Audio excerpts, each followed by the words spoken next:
In the crypto world, the mantra is almost always move fast and break things. But what if a major project did the complete opposite? Today, we're going to dive into Cardano, a blockchain that was built not on speed, but on a slow, deliberate, scientific foundation. So why would they choose proof over pace? Let's get into it. Think about it. We have blockchains handling billions, sometimes trillions of dollars. It's a staggering amount of value. But here's the big question. Are these systems just really brilliant, fast-moving experiments?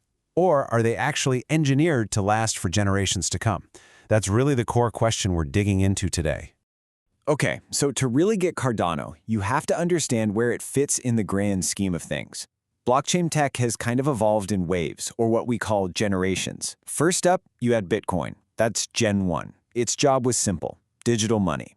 Then came Gen 2, led by Ethereum, which was this huge leap forward with programmable smart contracts. And that sets the stage perfectly for the third generation, which was literally designed to fix the problems the first two created.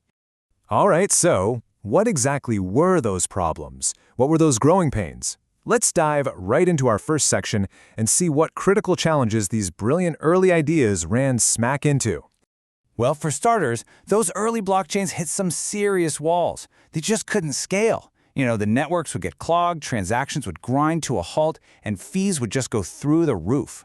On top of that, you had proof-of-work systems, which, they used a mind-boggling amount of energy. And governance? Oh man, trying to make decisions or upgrade the system was often just pure chaos, leading to these really messy and public splits in the community. So you've got all these problems stacking up. How do you even begin to solve them? This is where Cardano's approach was just completely different from everything else. Let's get into section 2, because this wasn't just a new piece of tech, it was a whole new philosophy for how you build trust from the ground up. And that philosophy starts with a concept pulled straight from the world of academia: peer review. The idea is actually pretty simple, but it's incredibly powerful. Before you write a single line of code for a core protocol, you first write it all up as a formal research paper. Then you hand it over to the smartest people in the field, other independent experts, and you let them try to poke holes in it and tear it apart. It's basically the ultimate quality control, but for the very foundations of the network. So you can see right away, this creates two totally different ways of building things. On one side, you have the classic Silicon Valley model. Move fast, break things. Just get a product out there and iterate on it in the market. And on the other, you have Cardano's model, which is more like research first, prove it works mathematically, and then you can build it. It's a fundamental choice, right? Are you prioritizing agility, or are you prioritizing high assurance? The analogy they often use is just perfect. Think about it. You would never let a team just, improvise when building a bridge that millions of cars are going to drive over, right? Of course not. It needs to be rigorously engineered. Cardano's whole argument is, why on earth would we treat financial infrastructure that's meant to secure billions of dollars any differently? Okay, so that's the philosophy. But how does all of this academic, methodical thinking actually translate into real working technology? Let's jump into section 3 and see how it's all built on proof, not just on hype. One of the biggest areas is how a network stays secure. First-generation blockchains used what's called proof of work. You can think of it as a massive ongoing competition of raw computing power, which, as we said, uses a staggering amount of electricity. Cardano went with proof of stake. With this method, security comes from people having an economic stake in the network, basically skin in the game. The result? It uses a tiny, tiny fraction of the energy, just way, way more efficient. And the engine at the very heart of Cardano's proof-of-stake system is a protocol called Ouroboros. Now, this is a really big deal, and here's why. It was the first proof-of-stake protocol to be mathematically proven to be secure through that whole peer review process we talked about.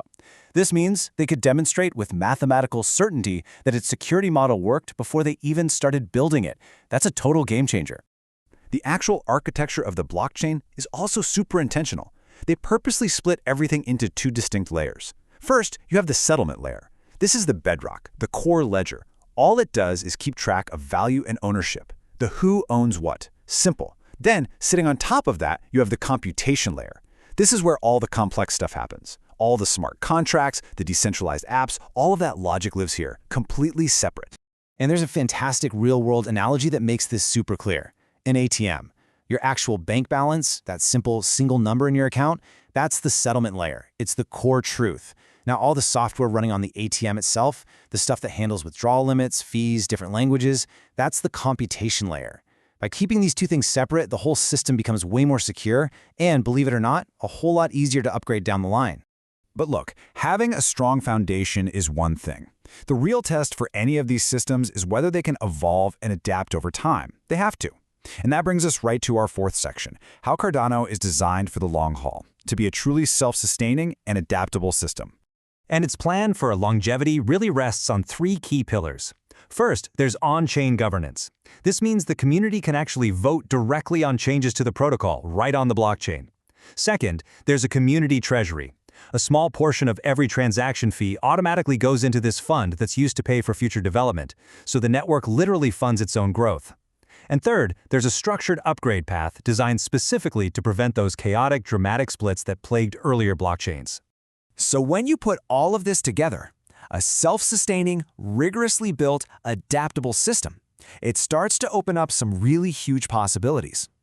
And this brings us to our final section, the big so what question, why this approach matters. We're talking about moving beyond just being a cryptocurrency and toward becoming a piece of global infrastructure. So you have to ask, right? What's the ultimate goal of all this intense rigor and methodical planning?